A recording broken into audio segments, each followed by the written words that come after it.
No success in the world can compensate for failure in the home. That's why Club Wealth was founded, to help driven, successful, and busy real estate agents like you double their business while building a strong, balanced home life. Join us each week as high-producing agents and team leaders share their stories and unpack the principles and systems they've used to double, triple, and even quadruple their business while enjoying greater quality of life. And now, here's the latest episode of Club Wealth TV. We are live. Good morning, everybody. Michael Hellickson here with Club Wealth Coaching and Consulting. Super excited to be on Club Wealth TV with my co-host, Mr. Brian, the man, the Oracle of Bentonville himself, Curtis. And Brian, as you guys know, is one of the Club Wealth coaches.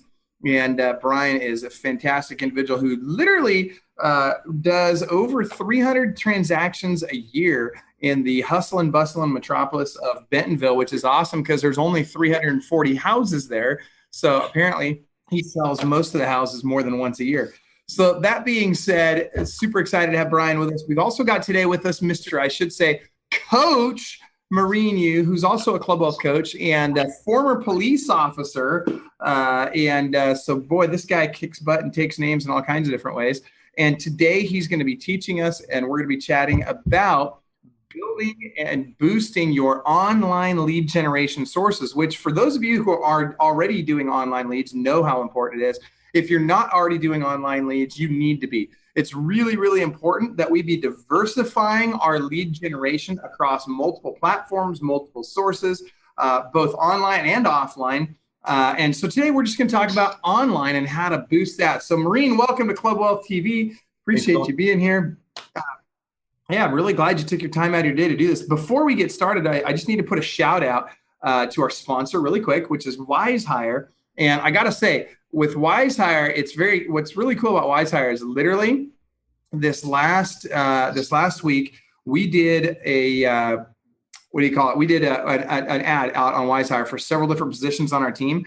And we had 60 applicants come back. We ended up with 40 people that came out to a live group interview. It was chaos. It was awesome. The energy level was high. People really wanted to be on the team. And anyway, I just want to thank WiseHire for making that possible. And we freaking love those guys. So that being said, Marine, you talk to us. How are you, brother? Good. How are you, sir? I am Thanks again yesterday. I appreciate it a lot. Dude, you know what? Do me a favor. Let's talk about yesterday for just a second, because I want to talk about the power of a third party having conversation with a team. Can we talk about that? Yeah, of course. So for everybody out there, I run about 16 buyer agents with admin staff. And, I've delivered the same message over and over again for the past year and a half. More calls, more accountability, make more calls, you make more money. And they know, theoretically, intellectually, they know that it's probably true. But then one call from Mike Hellickson on our daily huddle, and I could actually feel the enrapture through the phone lines. I mean, it was silent. They're hanging on every single word. And obviously he's done this a lot, so it's a lot. And they're so sick of my voice at this point. But he did the same thing, and he showed examples. Hey, you guys are definitely one of the lower numbers in terms of calls per day. Most teams have X amount, and it's already made a huge difference. Even we're having a team meeting. I just finished it up. It was fantastic. So the reason I bring that up, and Brian, I'd love to hear your thoughts on this too, but the reason I bring that up is it has nothing to do with me being on the call. It has everything to do with somebody that has some expertise being on the call that is from somewhere else, and that's someone that they don't hear from every day. Does that make sense? Yes. And I 100% agree with that. All too often, I'll tell my favorite story that happened on. So I had an administrator, honestly, the person who's literally worked for me the longest. And for a year and a half, I said, get 2 monitors. It's so much more efficient. It's so much more effective. You should do it. And after a while, she's like, nope. And so I just gave up. I was like, well, this is not the hill I'm going to die on. And she got on the admin call, and she said, hey, I want a second monitor. And I said, I'm happy to get you one, but tell me why. Because she said, well, they said it was really important on the admin call. And I was like, all right. So, but it's true. It's just sometimes, and partially it's the no, you can't be a prophet in your own backyard. That's part of it. But also people resonate with different things. I could say something to somebody on Marine's team and they go, well, that's dumb. And then Michael could say the same exact thing in some tiny tweak and they go, oh yeah, that's brilliant. We have to do that. So, it's a really great opportunity to leverage other people to help you and here's the thing, it's not even like, I almost guarantee you that Michael said nothing different. He just maybe said it in a different way, or maybe they just listened because they get sick of hearing our voice. So, yeah. I agree. I think it's really important that we look at that for our teams, because here's the thing. I think we're doing our teams a disservice if it's just us all the time. I think it's important. And that's why it's funny because, we were talking on your call yesterday, Maureen, about the importance of being on the buyer agent calls and being on the administrative team member calls and being in the masterminds and all that stuff. And why is that? Because we all need our buckets filled, and we get our buckets filled in different way from different people at different times. And those environments are designed to help us grow and designed to help us be more motivated and move forward. And guess what? It works. Sometimes I don't even know why it works, but it does. So who cares why it works? Just do it. It's going to be amazing when they hear the same advice, except from a different person on those calls. They'll be like, oh yeah, I heard some great stuff, coach. And that's what happens all the time. Yep. So. Well, good stuff. Well, Maureen, talk to us about boosting your online leads. Like this is a hugely important topic, especially right now where there's so many changes happening with the portals, with Realtor.com and Zillow and all this. Talk to us about this topic. Sure.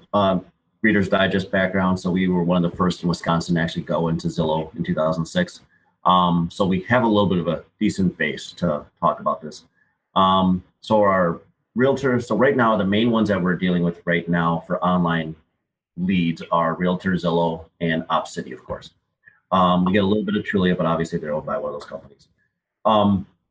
So I know there are changes with OpCity, and those have been discussed ad nauseum on a lot of forums where it's a large fee. I get a large referral fee. Yep, it's technically owned by everybody, apparently, for 2 years. But for us, we're approaching at business as usual. We're using them. Those are still great leads on those. But the thing with OpCity, if we want to go on a tangent for about a minute, is you have to build a foundation and base on that. So my guess, and this is going to be my guess, people are going to join OpCity for the next year or so. I think they're going to start signing up on it saying, oh, this is a great lead platform, but they're not going to have the follow-up or the foundation built to make it really work for them. So you're going to see a huge spike, I believe. And for those listening in and watching, if you're the ones that keep on it and keep the campaign and keep following up, it's going to pay off really well for you. And I think in about 1 year. Right now, I think it's going to flood. But the people who don't have follow-up are going to definitely fail. I'm open to disagreement on this for sure, because it's still a pretty new animal in real estate right now. It's only a couple months old.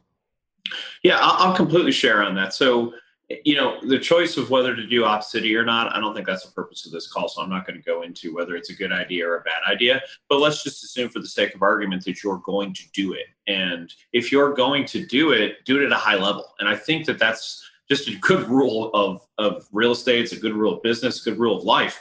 So, I was talking to somebody about Chicago. I don't know. There's like 35,000 agents in Chicago. So if 35,000 agents sign up for OpCity, and then one lead comes out, are 35,000 people going to get it? At some point in time, OpCity is going to have to take that thing and narrow it down, because ultimately, if I close at 5% and Marine closes at 12%, then they're going to want to send the leads to Marine and not to me. At the end of the day, OpCity only makes money when you close. So if you do a crappy job, you don't follow up, you don't update the system, then they're just going to pick somebody else. And I think that's the real key. Either be in or be out. And, there's some negative sides to being in OpCity, especially for brokers, where they have to, pay a referral fee no matter what. It gets a little sticky. So if you're going to be in, make sure you're maximizing it, because there's some negative sides to it as well. So. Agreed. Yeah. And at the end of the day, here's the thing. They're running a business, right? Like anybody else. And all of the lead sources that are paid on a referral fee basis, guess what? They're all running a business, and they're all going to want to work with the people that are getting them the highest ROI on each of their leads. I don't care if it's OpCity or any of the other, 20 or 30 different referral fee based sourced lead generation sources that we use. That being said, to Marine's point, you got to get really dialed in on your follow-up and your conversion, right? I mean, that's the key. Getting the lead, that's the easy part. But let's talk first about boosting the leads. How do we get more leads, Marine? Sure. So I understand there's different budgets. Okay, I totally get that part. So the referral ones are the easy first pickings. We talk about them quite a bit. There's, I think, at least 6 out there. You got the popular ones like HomeLight, Estately, Agent Pronto, and such. I would go after those first. And again, you have to develop the foundation on that. When I first signed up for that, I got those cheap 5-figure homes that were 2 hours away from my house, and I had to close them. But now I'm finally getting I got my first ever $1 million referral. And this was, about 1.5 years of building out for it, 2 years. The big thing with those, if you do end up going with it is free. There is a referral fee. It depends on the price point of the house, and also depends on, in terms of like lead flow, how well you follow up and how well you update. These guys are entrusting you with, however they funnel these leads and provide these leads for you. They're entrusting you with it and hoping you convert. So that'd be the first step. I don't know if you guys have any thoughts on that. Well, I just piggyback exactly what you're saying. Step one, get the leads. And I love what you said, that you took a bunch of crappy leads. And so did I. I mean, and one of the things that I think with a lot of people, we all remember REO, but I don't know how many people participated in it as far as, being a listing agent. But this is the same product. It's just in a different package. And I think that that's the thing that people have really missed. At our mastermind at Listing Agent Bootcamp, I think it was Tammy Edwards was talking about one of the lead sources, and I can't remember which one it was, and it doesn't really matter. But what she said is, heck, they met their asset manager. And we're not calling them asset managers, but that's what they are. They're a person whose paycheck depends on how well I perform, how well Marine performs. And that person, that's where the money's at for them. If you have a high close rate, they're going to continue to send you stuff. So, again, I would treat this like it's a continual lead source and not like it's another lead. And I'm going to guess that the majority of people in real estate are going to go, it's just another lead. And they're going to do what Marine didn't do. This is a crappy lead. I don't want it. And I don't want a $50,000 lead in the boonies either. But at the end of the day, you close the $50,000 lead in the boonies, and what do you get? Apparently, you get $1 million lead. And I think that's a really, really important lesson for people to understand. Sure. And I want to, sorry, go ahead. But I was just going to say, you got to be willing to take the garbage, man. Be the one that's willing to take the stuff nobody else wants. I remember when I got into First American Title. It was First American. That's right. It was in Denver, Colorado. And I went to their office over and over and over again. Literally for 8 months in a row, I went to their office before they would literally even let me in the door. Finally, in month 9, they let me in the door. By month 10, and I literally kept going back. I got on a plane from Seattle, flew there, and visited them. Now, I visited some other companies in the same area at the same time, but I kept going back. Then when they finally gave me that back, because they already had REO agents in my market, they didn't need anybody else. They didn't want anybody else. They weren't accepting anybody else. But you know what? I kept at it. I persisted in a very friendly way. So I was pleasantly persistent over and over and over again. And guess what happened? Finally, they gave me a crappy asset. And I told them, I said, give me your junk. Give me the stuff nobody else can sell. Give me the stuff that you're having the hardest time with. Let me handle it. And I did it. And I did a great job for them. I over communicated. I took great care of the property, did everything they wanted and more, got it sold. And guess what? They made me their guy in Seattle. And I started getting a bunch of stuff from them over time, made a ton of money. All these referral fee-based lead sources, they are exactly like asset management companies. You have to treat the people there exactly like you would treat an asset manager. All they are is an institutional seller. That's how you need to look at this. Doesn't matter if it's a bank, doesn't matter if it's a hedge fund, doesn't matter if it's a referral fee-based lead source. They are institutional sellers, and that's how we need to look at them. And let me tell you something. When you start looking at it with those goggles on, all of a sudden you treat them differently and you have great success. And it's very lucrative because now you've taken a lot of the emotion out of the equation, right? With most other lead sources, it's a very emotional transaction. You've got people involved. Whereas when you're dealing with these referral fee-based sources, you can, on the front end, when it comes to the lead generation side, take a lot of that emotion out of it, take a lot of the competition out of it and now you can really run your business like a business, and it can be very predictable and duplicatable. And that's what we're after. Maureen, keep going. Yeah, no problem. Just two things about this, and I've seen this on a bunch of forums online. The mindset wise, people are, oh my gosh, I could never pay a 30% referral fee. I could never pay 25% referral fee. They'll even do that with agents who want to do a referral. I saw one guy say, hey, I'm going to give a 50% referral fee to somebody who wants to take this client. And people are up in arms. Number one, treat it. Yeah, it's a $200,000 home and you need to do a 25% referral fee. Fine, it's more like a $150,000 home you're helping somebody buy. Treat it that way, your mindset wise. Number one, it's still a free lead. And number two, that client is now yours after you close them. The rule of thumb is you're trying to get one referral at least from every client that you are closing, maybe two. So to be stuck in the weeds over 20% is just ridiculous. So just kind of keep that as you're going through. So that's my 2 cents on that part. Yeah, and I piggyback that again 100%. So, are you in the business for 6 months or a year, or are you in the business for 15 to 20 years? I mean, I'm going to guess that Maureen and I are going to be around for a while, all things being equal. I'll knock on some wood. But, what's the value of a lifetime client? And, and please, I'm not suggesting that we do this, but the truth of the matter is, if I was just being honest, there's times where I list houses for free. Why? Because I'm getting buyer leads, because I'm going to get a lifetime client. And again, not advocating that, but my point is that we get so caught up in what we're worth is we do that. It's kind of the same way when people won't show somebody a house if they're not pre-qualified. Well, I live in a world where there's lots of vendors who service Walmart. Because somebody calls me up and say, I work for Procter Gamble. What do you do for a living? I work for Procter Gamble. And I know that guy makes $300,000 a year. And I'm not going to harass him whether he's pre-qualified or not. We've got to stop being so important and start providing service and service and service. Eric Eby on my team said this one time. There was a lead source that we had, and I said, Eric, it's not going real well. Should we keep going to that lead source? And he said, Brian, I'm having real estate conversations. And I was like, you know what? Thank you. Sometimes we learn from our team as well. And that's what Eric taught me in that moment. It's like, stop trying to be perfect. We're having real estate conversations. It's moving our business in a forward direction. And, these referral sources, people ask me like, well, I only got 1 or 2 deals from them last year. Great. Get 25 of those that you're going to do 1 or 2 deals from every year. And all of a sudden I got an extra 50 deals. And,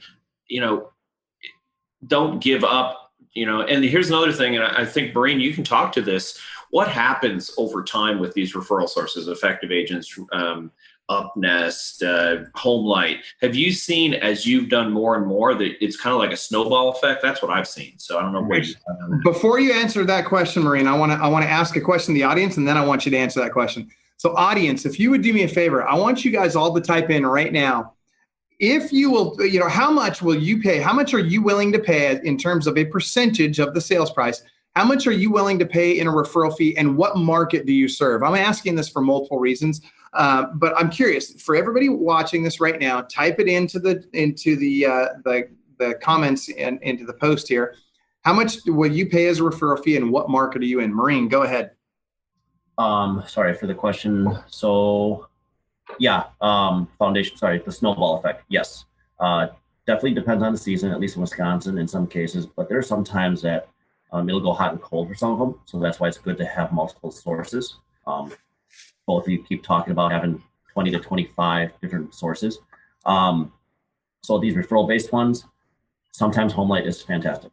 Sometimes it's Stately. Right now, Stately is drowning me right now. And HomeLight is ignoring me. I don't know why. But yeah, it does snowball. And that's because we've sent them their money every single time. Okay, you're on to a really good point. I've only got a couple of people commenting as to what they'll pay, and we got a lot of people watching right now, but only a few people are actually typing in that they're even willing to pay a referral fee. So does that mean the rest of you aren't even willing to pay a referral fee? Because if I was going to send you a referral today, I need to know 2 things. 1, what market are you in? And 2, what are you willing to pay as a referral fee? Those are 2 important factors. I see Andrew Tripodi is willing to do 40% in Miami. Dave Woodson's willing to do 35% in Northwest Indiana. Dana Faircloth's willing to do 35% in Fayetteville, North Carolina. How about the rest of you guys? Type it into your screen right now. I want to know. Now, Maureen, to your point, when you have that one, and I think this is really to Brian's original point, when you have that company that's unloading on you and burying you essentially, there's a reason for it, right? And it's not, and partly it's because you're getting the job done. You're getting transactions closed. But I have a feeling, Maureen, and I'd like to know for sure on this, true or false, you are doing a fantastic job of communicating with estate lead that's been unloading a lot of properties on you. You're in constant contact with them. You're feeding them information. You're letting them know all along the way when changes happen, things like that. And you're letting them know, hey, we got a signed contract. Here's when it's going to close, and updating them throughout the transaction. True or false? True. Absolutely. So everything that I do successfully is because I screwed up royally before. So yeah, estate lead, they'd have to call me saying what's going on with this client. And that was really bad. It's terrible. So right now, depends on your bandwidth. Right now, I have my ISA actually updating all of our referral sources at least twice per week, if not more. And that's what makes me stick out. If you're a single agent, you have to time block that and have that happen, or else they don't want to talk to you. Oh, but Maureen, aren't these just online driven, computer generated, AI handled stuff? Or is there really a person behind it? Because you're saying you've got to stick out. I can't stick out to AI, but is there really a person behind the computer that you're trying to stick out to? Oh yeah, sure. I still remember my first ever rep for estate lead, Caleb. He was fantastic. Doesn't work there anymore. But yeah, I've talked to him about how I pay him. It was a great conversation. And now he remembers me every time. He sent me a lot of stuff I know he probably shouldn't be sending me. Yeah, but you just nailed it, because there is a real person behind that computer. There is somebody that needs to have a relationship nurtured. And so seriously, at the end of the day, you guys got to treat these people like clients, because they are. And it's not just a computer. It's not just some company. There is a person at that company that is working with you that expects and deserves and frankly demands a relationship with you. And let me tell you, when you give it to them and when you do go that extra mile to stand out, you'll get more business out of them. I don't care which one it is, a stately, Homeline, all of them. They're all like that, Mellow, all of them. And so, Cherie and I've been down to the Mellow Home office, right? And we've talked with those guys down there, and we've spent time with them and gotten to know them. And you know what? They're good people, and they just want somebody that's going to get the freaking job done and keep them up to date and let them know what's going on. So good stuff. And by the way, Lauren, even though you're on a team, and specifically Club Wealth Expansion Services in Chicago, we do pay referral fees. And yes, we'll gladly take referrals and pay that referral fee on them. And so, yes, you do have that ability as well. And Dana says, yes, update them often. All right. So Maureen, keep going, man. Talk to us more about this. Sure. Last thought on that one is there are ways to game it a little bit. For each different company that you're dealing with, talk to a rep if you can on how to optimize your profile. For one of them, they actually got to the point where they interviewed me for one of their podcasts or something like that. So they might want to know how many sales you've had or anything like that, how many members, what your production is, and it will help boost your profile and get you better leads. So each one is specific, each one is a little bit different. So you have to read the fine detail on each one. So that's on the referral stuff. It's real quick before you stop. It's interesting you mentioned, that they interviewed you on their podcast or whatever for their other agents. I had that same experience in the REO world where, like, for example, for First American and for Fannie Mae and a couple others, like First American, I actually spoke at their national convention as their keynote speaker. And, Fannie Mae had me speak to a bunch of their agents and Green River. Now, I've done this for a lot of different companies. And why is this important? Because it solidifies your relationship with the company. You're doing them a solid by helping teach their other agents how to be better. And here's where it's really beneficial to you, is because now all these other agents see you as being not only knowledgeable, but well-connected. And when someone's well-connected, everybody wants to connect with them because they know, hey, if I get Maureen what he wants, here's this guy that was speaking for HomeLight or whatever the company is, and so if I help Maureen get what he wants, maybe he'll connect me with those guys. Maybe he'll connect with another company. But I know that if I scratch Maureen's back, there's a good chance he's going to want to reciprocate and scratch mine. So that's how this works, you guys. And looking at these opportunities to go out and help and teach, even though you might not be getting paid for it, don't worry about that. Give, and you'll be shocked at what comes back in return. Yep. Should I mention the dreaded Z word? Yeah, sure. Let's talk about it. Okay, so You're talking about Zaboomafoo, right? The show? absolutely. Good show. No. Okay, so Zillow. Like I said, one of the first ones in our market to buy into it, if not the first one. So we've had a pretty good roller coaster with them.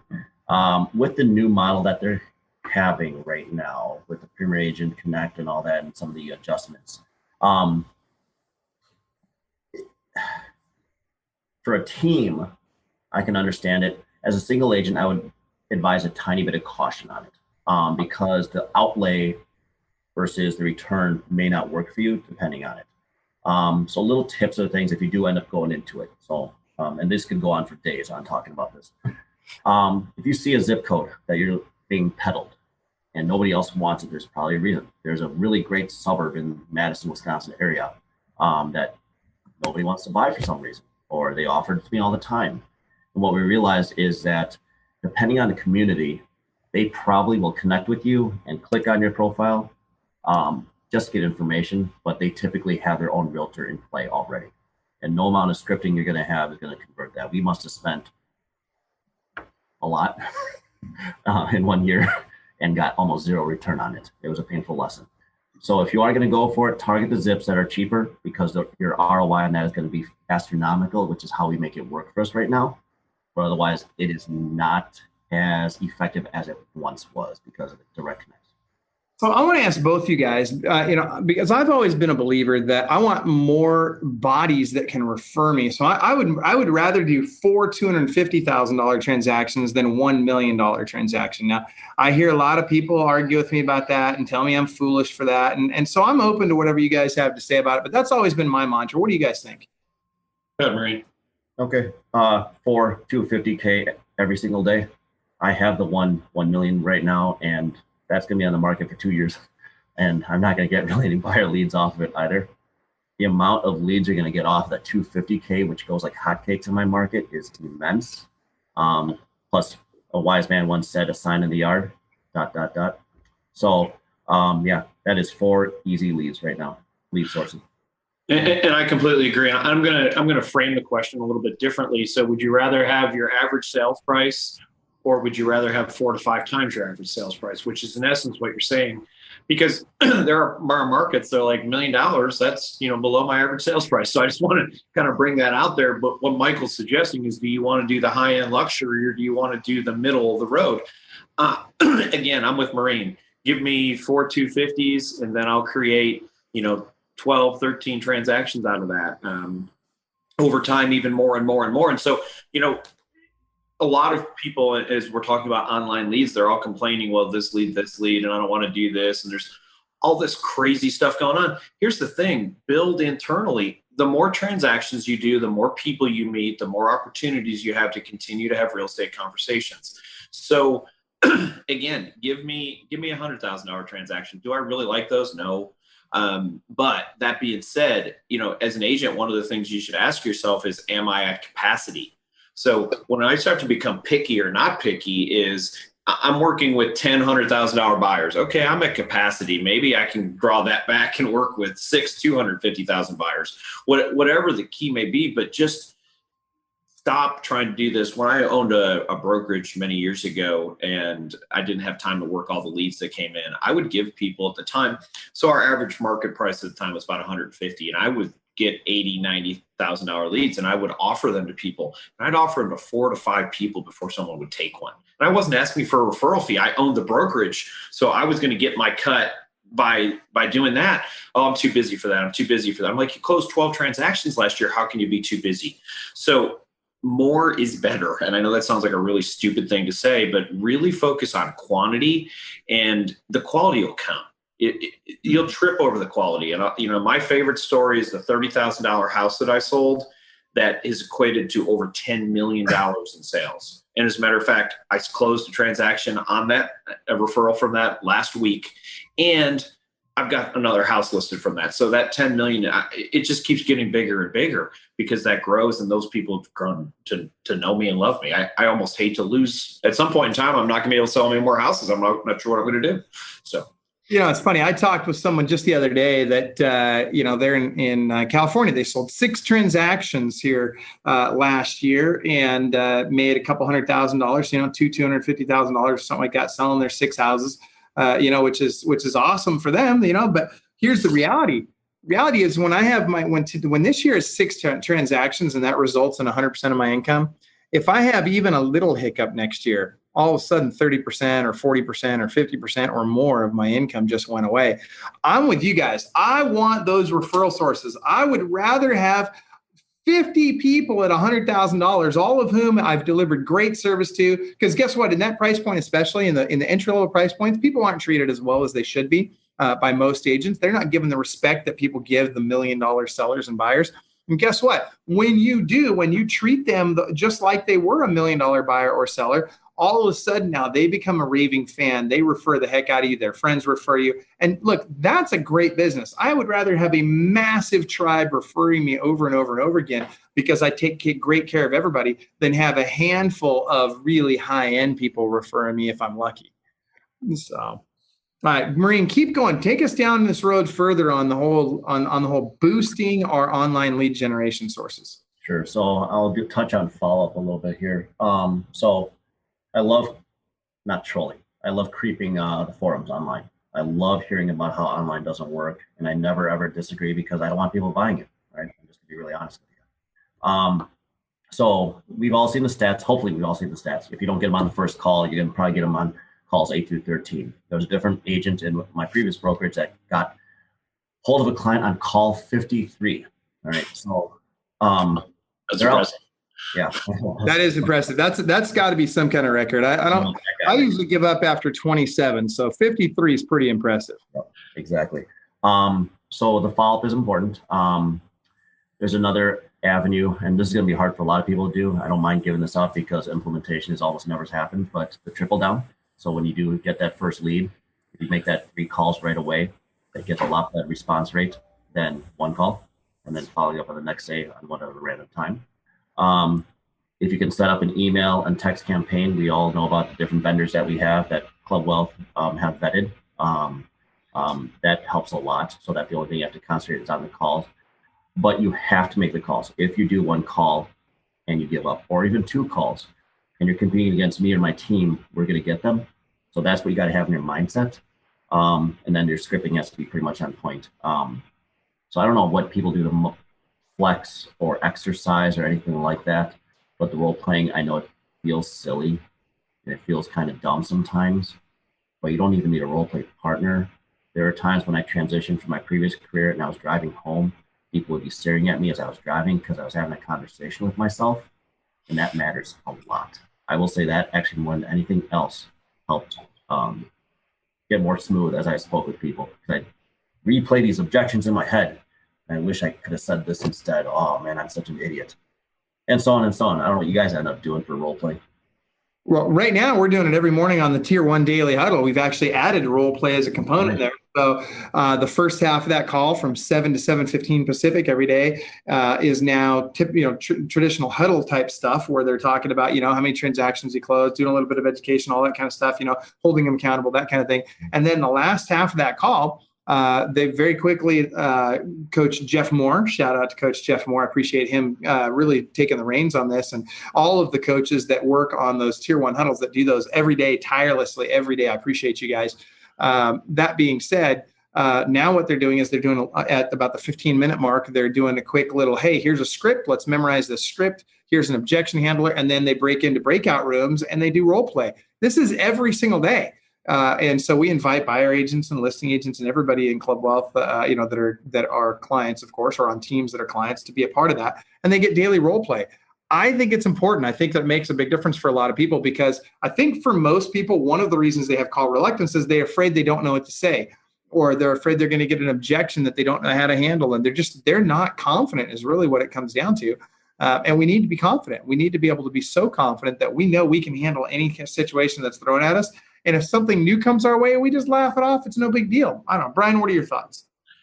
I agree. So, there's different ways to do this. You can do it, you can do it offline, online. You can do it as a group. It's all about practice and fluency. at the end of the day, that's what it's all about. So, the better opportunities to do better with what you got. I said this, and that's my firm belief. There's two ways to close more transactions: either talk to more people or do better with the people you're already talking to. And maybe someone can tell me a third way, and I'd be very willing to hear it, but ultimately I can't think of another way. So either sharpen your sword or just go and grind and grind and grind. And, shout out to Michael. That's what he did. I mean, he did both. I feel pretty confident that there's no one listening to this call who, on the average, for the amount of time that he did, made more phone calls. So how did Michael have more success? He just worked harder. And I know, so all of you out there who are like, well, I don't have this skill, just work harder. And I know that sounds really dumb and really simple, but I promise you, if you call 150 people a day, you'll screw up and close something. I mean, you just will. I mean, out of the phone book, there's all kinds of stories about people doing that, giving someone a list of cold calls and telling them these are some great leads. And they go, great, these are great leads. And they'll call them and they'll close people. And you find out they were just random cold calls. So it's a lot about what you're willing to do and what's your mentality. And I love that. This is a mental game. I hate to say it. Hall of Famers in baseball hit 300. Hall of Famers in real estate close 5%. Think about that. 5%. Dude, you're on the right track here, Brian, because, we talk about boosting your online lead generation sources, right? So how do I get more out of those sources? It really is. A lot of it's about mental toughness. If you ask anybody that's listened to me talk for more than 2 minutes, they'll tell you that I'm not the sharpest tool in the shed, right? I'm clearly, it's not that my elevator doesn't go all the way to the top floor, because at least it does that. But I'm not the brightest star in the sky. At the end of the day, what I figured out early on is I could overcome my lack of creativity and my lack of being the coolest guy out there and my lack of charisma or whatever. I could overcome a lot of that by just working my tail off and by figuring out little things that worked and just doing them over and over and over and over and over again. And when most people, and I hear this all the time, and I'm going to give a shout out. I've got a lot of people in Club Wealth that I've heard this from. A lot of bigger producers here recently have talked to me about, how they're bored. And what do I do when I get bored with the industry and I feel like I'm complacent and I'm not sure I'm excited about this business anymore? And the first words out of my mouth are freaking stop it, right? I mean, stop being bored. I mean, would you rather be excited and broke or bored and rich? Figure it out. But at the end of the day, success is boring. It requires repetition. And if you want to boost your online lead gen, one of the best ways you can do that is be boringly perfect at follow-up. Get really, really, really good at follow-up. And Andrew Tripodi mentions, he says, persistence. Aubrey Dilchick at our office says, I don't have the talent. I just get up earlier. Yes, right? Like, it doesn't matter. Like, I love it when people say, oh, well, I'm not a 4 a.m. guy. I'm not a morning person. Well, good. Be broke. I don't care. It's not my job to make sure you're rich. You got to choose, right? Yeah, Aubrey was messaging with me, I think California time or West Coast time at like 4:30 a.m. for her, or something like that, just for info. So, dude, that's what I'm talking about. And see, that's what I'm saying. I mean, some people just have that, right? Some people have, and let me rephrase, some people have chosen that, right? I'm not a morning person either. I don't I don't love it when my alarm clock goes off. I freaking hate it. I want to chuck it across the room. But you know what? I know that I got to do what I got to do. And sometimes I got to drag my sorry butt out of bed, and it's hard. And it's crawling to the bathroom to take a shower, right? It's like, sometimes it sucks. In fact, probably more often than not for me, it freaking sucks when I get up in the morning. But you know what? I do it. And I do it because I know that my family and my clients and my team depend on me for it. And it's a lot easier for me to do it for them sometimes than it is to do it for myself. And so I do it. Can I add on to that a little bit, Coach? Yeah. So personal story, I guess, and kind of just, there's no secret sauce to any of this. Online leads. So I'm going to just, we all know the market's leveling out. I don't think it's going to be if that's a surprise to somebody watching this call, get out from under the rock and start watching some stuff. Good. What I'm going to tell you is, so we've gone through 1.5 real estate cycles, just me and my wife. So the first thing that disappears when it does level out is your sphere. At least it limits quite a bit, right? So you have to have those different sources. So people who are poo-pooing it or saying, I can't do this, these don't work. All three of us on here have proven that it worked. Okay. We're Brian and I are still in production. Brian, not as much. I'm still in production. Sorry, I'm the low. No, I still do production. I'm not embarrassed about that. All the people who claim I never want to sell a house, I don't either, but I like the income. So. And not only that, how many people have made the mistake of getting out of production too soon? Oh my gosh, what a huge mistake. Yep. So there's no secret sauce to it. Everything you guys are saying is correct. You do have to work at it. So for people who are single agent status and are trying to get to the point where maybe can pull back a little bit, when I was still single agent with one admin, I remember sitting in that office 8 hours straight, calling, getting rejected, doing expireds, calling, getting fax numbers. Yeah, they had fax numbers still in my area, and getting absolutely just my ears are ringing by the end of it. But by myself, I was able to get about 33 listings in one summer. Okay. So for me as a single agent, that was a big deal for me, especially in my market. You can build off that. It all snowballs.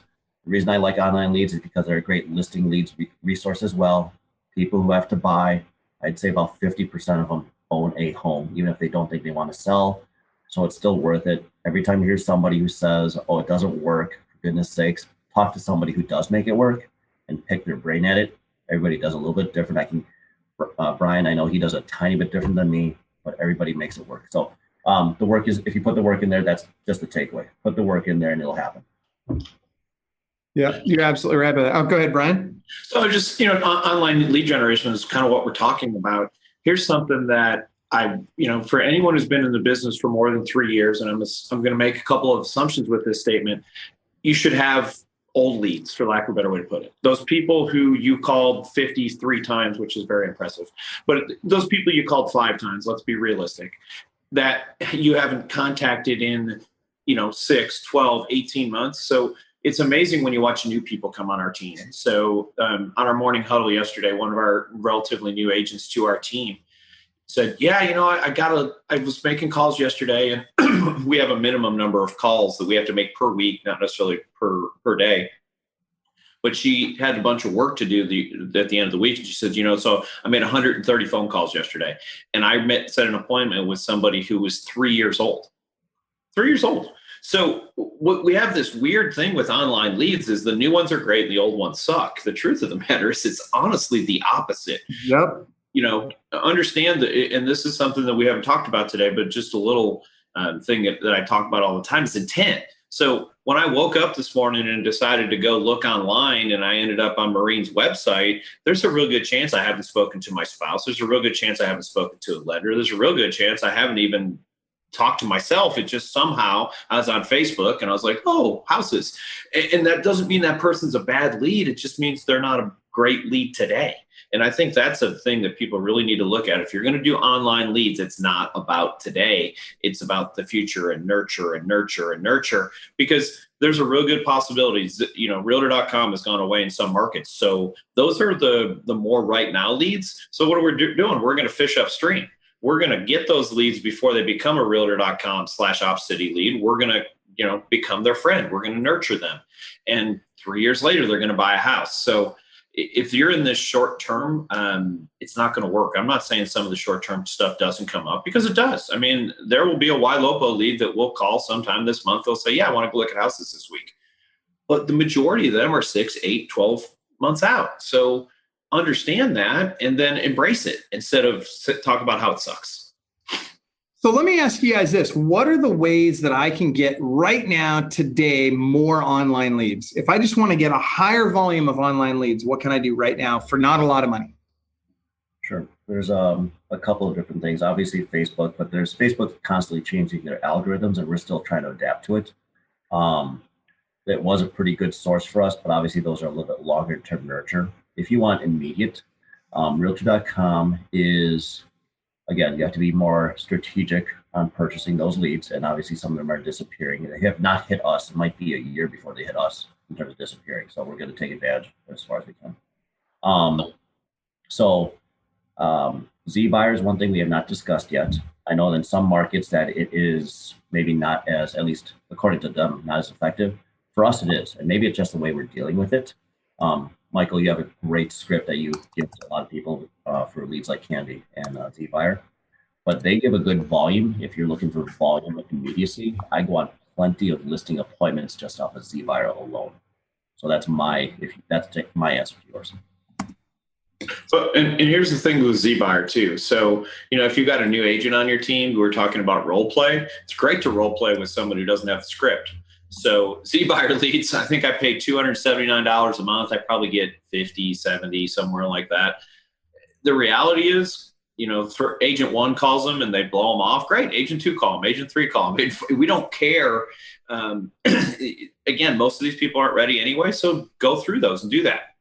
But as far as getting more online leads, there's a million ways to do it. You can hire someone to do pay-per-click. So if you have any of the major platforms, Commissions Inc., Boomtown, Ylopo, any of those things, you could hire someone to do pay-per-click, or you can have them do pay-per-click for you. And, the leads will come in, depending on the market, anywhere between $3 and $10 a piece. You can run Facebook ads. And Facebook no longer allows us to do, and actually I think it's in September it starts, where you can't do, likely to move and all these things. Who cares? At the end of the day, run a Facebook ad, get 100 leads at $3 a piece. There's probably somebody in there. The key is, if you're going to grind through more of these, have some AI in place and have some people in place, because I'm, as an agent, you give me 100 leads and 99 of them are nowhere close to buying a house. That could be challenging for me from a mindset standpoint of, holy crap, I called all 100 people and spoke to 3 of them. But you get a little bit of AI in there and people raise their hand a little bit, and it makes it a little bit easier to do that. And a lot of the AI today is relatively inexpensive. If you're looking at generating a couple hundred leads a month, then you're adding I don't even know exactly what all the pricing is out there, but it's not that expensive to run those people through an AI and get a couple of hand raisers, and then put the ones that don't hand raise on long-term trips. Yeah, and Maureen, you were talking about ZBuyer a minute ago, and actually, let me back up. First of all, to Brian's point, AI, the price of AI is coming down more and more and more, and it's going to get really inexpensive very soon. I think within the next 12 months, you're going to see some stuff come out in the world of AI that's going to blow people away, and it's going to make it so affordable that you just about have to be crazy not to be utilizing it in your business in real estate today. That being said, Maureen, you were also talking, and both of you guys were talking about ZBuyer. I posted the link for leadslikecandy.com. Leadslikecandy.com. That is our discount link for you guys into ZBuyer, so you guys can get ZBuyer at a lower cost if you go to leadslikecandy.com. All right, that being said, we've only got a couple of minutes left, and I wanted to remind everybody a lot of the stuff that we're talking about and more, if you really want to boost your online lead gen, I want you guys to go check out it. Go to clubwealth.com. Actually, I'm sorry, go to www.clubwealthbook.com, and you can get the book that Brian and let's see, I hope I don't forget anybody. Brian, help me out if I do. Brian, Ron Anderson, myself, Misty Bruton, Cherie Benjamin, Luigi Caprio. Who am I forgetting? I think that's it. I think you did good. I think I may have got them all. So we all essentially wrote this book. It's 434 pages. It's available on Amazon, and it's called the World Class. It's called the Club Wealth World Class Buyer Agent Book. If you don't already have a copy of it, seriously, get a copy. It's good stuff. You'll like it. I promise. If you don't like it, let me know. Send it back to me. I'll send you a full refund myself. In fact, you can keep the freaking book. But the reality is you're going to love it. So grab the book, take a look at it, and get dialing in these online lead sources. So guys, final thoughts here in our last couple of minutes. Let's start with Maureen, you, and then we'll go to Brian.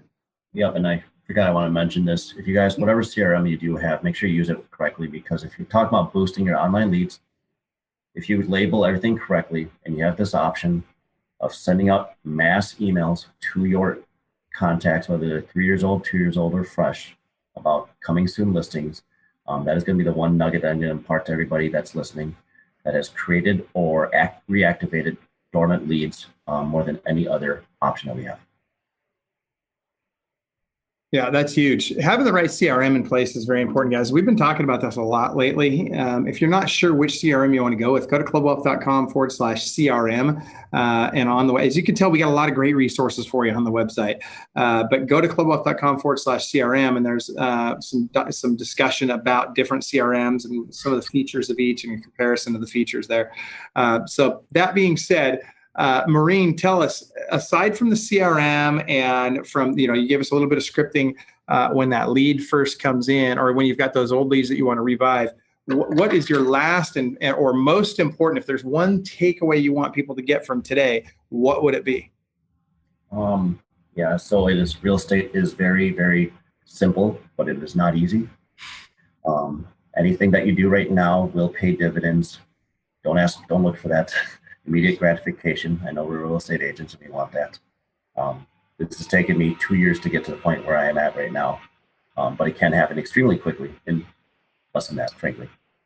Let me ask you a different question before Brian shares his final thoughts. Why is someone of your stature? I mean, here's a guy that, when you started in Club Wealth, you were at what, tier 2, I think, and now you're at tier 4. Is that right? 5. Tier 5. That's right. You're at tier 5 now. So you've gone up 3 tiers since joining Club Wealth. Why does someone who's in tier 5, and you guys are both in tier 5, so why does someone who's in tier 5 continue to have a coach and continue to be in coaching and all this stuff? Why is that so important to you? Because I don't know what I don't know. And to be fair, I want to reach where Brian Curtis and Mike Ellickson and Long Gone and all those guys are. I'm still pretty much a mess in many different ways, and I want to get there faster. I want to get there a lot faster. I don't want to learn and do what I did for the first 3 years of my career, which is I learned by screwing up royally and costing myself years and dollars and stress and time, and instead learn from people who've been there and are still there right now. Easy answer.